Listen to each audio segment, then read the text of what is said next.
Hi guys and welcome.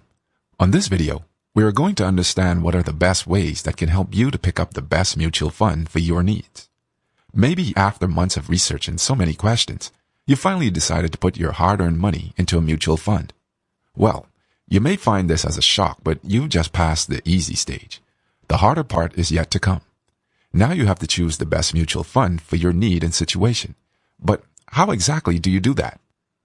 According to statistics, there were 9,511 mutual funds in the United States in 2016, which managed some $16.34 trillion in assets. If you are a first-time investor with minimal knowledge of mutual funds, you could lose your way by just looking at their different categories. There are domestic or world equity funds that are further classified as either managed or indexed, domestic or world bond funds, alternative funds, and money market funds. Then, you can go by way of diversified funds, such as balanced or hybrid funds that include target date funds. A word of advice: do not jump in without fully understanding how it fits into your personal financial goals and situation.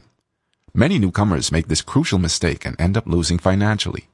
Remember this: it's not about investing into the best fund touted in the market, but investing in the best one that serves your needs according to your financial goals, retirement plan, and your risk of tolerance.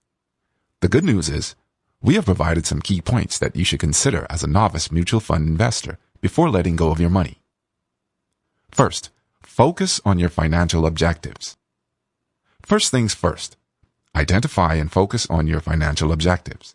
People have different reasons, needs, and motivations to invest in mutual funds. However, as each person's needs and profiles are different, it's not always a one-size-fits-all thing. So, you must select carefully. Choose a mutual fund that will best address your need. For example, if you're still young and have a long way to go, it is wiser to invest largely in equity growth fund rather than debt funds. If you are a retiree, debt funds would be a better option because they would provide quick, regular, and sustainable income. If you're investing for a short period, like maybe you have some excess funds at the moment, ultra-short-term funds are advisable. Focusing on your needs would help you narrow down your options. After you define your goals, it's time to set your level of risk. After you've made up your mind to invest in equity mutual funds, it's now time to do a little financial soul searching. Define explicitly how much risk you can tolerate. To say it simply, determine if you consider yourself conservative, moderately conservative, or aggressive when it comes to investing. By knowing that simple fact, you come closer to deciding what kind of mutual fund scheme you would be comfortable with. A. For the conservative investor, it's better to invest solely in equity-oriented balanced schemes or large-cap mutual fund schemes. B. For the moderate investor, it's appropriate to go for large-cap and multi-cap schemes or diversified equity. C. For the aggressive investor, it's often the mid-cap and small-cap schemes.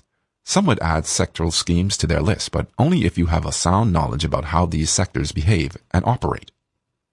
A large number of investors use a combination of schemes to create their mutual fund portfolio. They often go through the whole range by investing in large, mid, and small cap schemes to build up their own mutual fund investment package. The next thing you should do is to evaluate fund performance. Even seasoned investors and financial advisors would testify that judging mutual funds based on performance is quite complex. It's almost traditional to look at past performance when trying to choose a mutual fund, but there's a catch. Past performance does not mean it will perform the same now or in the future. Statistically, there is no strong indicator that good performing funds will continue to perform well or even better. In fact, many top performing funds do not remain on top or near the top for a very long time. Conversely, many poorly performing funds do improve while others continue to labor. Using other tools would help you in making your selection. For example, you can use a Morningstar rating or check out the long-term performance of a fund to filter your field of choices. With this tool, you can skip the funds with a long track record of poor performances or those that may be at risk of closing or merging with other funds. Watch out too for funds whose performance swing excessively because they are far riskier than most funds. Let's see how to measure performance. While reliance on past performance is very tricky, measuring performance is a simple science. They basically measure the average annual return of the fund, nothing more, nothing less. our investing calculators offer a free online mutual fund evaluator tool that can screen for funds according to the filters you want. They usually use a setting of 3 years so you can have a better appreciation of how the funds turned out. You can filter them according to ranking, risks, yields, fees, or even according to popular picks by their analysts. It would be good to know that the Morningstar rating is quite elaborate. Morningstar gives a rating to a fund only after at least 3 years of existence. On top of this, their rating system considers factors such as account loads, sales fees, and redemption fees. They also rewind at the risk-adjusted performance of a fund using 3, 5, or 10-year periods and measure the results across these time periods depending on the term of the fund. The rating system also counterbalances costs and consistency of performance. So, if they give a higher rating to a fund, this indicates that the performance has been more consistent. In case the fund shows a bigger swing in performance in relation to their peers, their rating will, in effect, get a penalty of sorts. The rating will suffer more if these swings are more on the losing side. Professional management team is another essential key for success. Finding a reputable portfolio manager is easier than you think. In fact, in this day and age, it has been more untroublesome to get the information you want and need on certain individuals, groups, and entities, including professional fund managers. Should you find a mutual fund manager with a very sparse or no track record, or even worse, a card full of losses during the good seasons of the stock market, avoid them like the plague.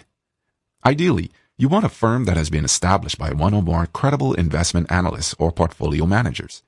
It should be one that has a team of talented, skilled, experienced, and disciplined individuals who oversee the day-to-day responsibilities and who has systematically handed down their values and expertise. Lastly, it is a good sign if the managers have a substantial portion of their own investments or net worth are in the fund together with the fund holders. It's easy to sweet talk, but much more difficult to walk the talk.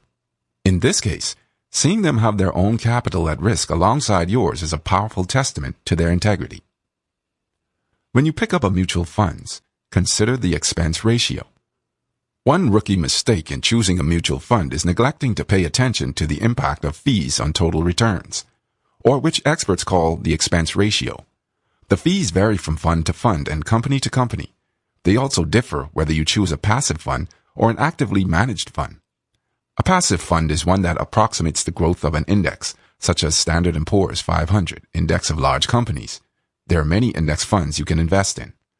An actively managed fund is one that aggressively targets market-beating performance and is normally more expensive. Don't be fooled into thinking that compared to other fees like those of credit cards, your mutual fund fees, as a percentage of total investments, are low. What you might not realize is this: the fees that you will pay can eat up to your total returns in the long run. Take a look at this. Say you have $50,000 in a fund that delivered a 5% annual return. Offhand, after 30 years, you'd probably be very satisfied. However, if you look at the fund's expense ratio, you might become mortified instead of happy. In case the expense ratio is equal to 0.25%, the total fund expenses is $14,914. In case the expense ratio is equal to 0.5%, the total fund expenses is $28,831. In case the expense ratio is equal to 1%, the total fund expenses is $53,927. If you want to avoid paying hefty fees on your mutual fund, you can invest in passive funds because they generally charge lower fees. Many of them tend to produce better returns, so they are most appealing to many investors. Digging deeper, you can surmise a lot by looking at a fund's expense ratio. You can get a very good inkling of what kind of company manages the fund by looking at the expense ratio. It could be a greedy financial service firm whose main agenda is to earn from you by dangling whatever is trending in the market at the moment. Or it could be a company that is seriously willing to help you achieve your financial objectives through a long-term partnership. The latter kind will normally charge fewer fees. For what it's worth, the way a fund company treats its customers reflects its culture of dealing with their own employees. Fund managers can always leave their companies at any time, regardless of whether their portfolios have matured or not. So, if they receive some ill treatment from their employer, they can quickly leave the company and go to another investment firm. This puts you at a disadvantage because, unlike the fund managers, you can't just withdraw your money and transfer it to another company. Another thing you should do is to understand your cost. You might brush it off as insignificant, but costs do matter when it comes to investments. First, you might want to take a look at this thing they call transaction fee or load. If the fund company is going to charge you an amount every time you transact with them, take it off your list of possible choices. What it does is that it lessens your initial investment in the fund, and the result of that simple reduction can be enduring. But watch out. Some companies hide their transaction fees in other ongoing fees, so it pays to compare costs in total when evaluating your options. Diversification is a great way to lower your risk. Diversification should naturally happen when you invest in a mutual fund. By practice, fund managers spread their investments across different asset classes, equities, industries, sectors, and sometimes even locations. Diversifying lowers the risks, particularly when compared with a portfolio that managers heavily invested towards a particular stock, asset class, or industry sector. It's quite easy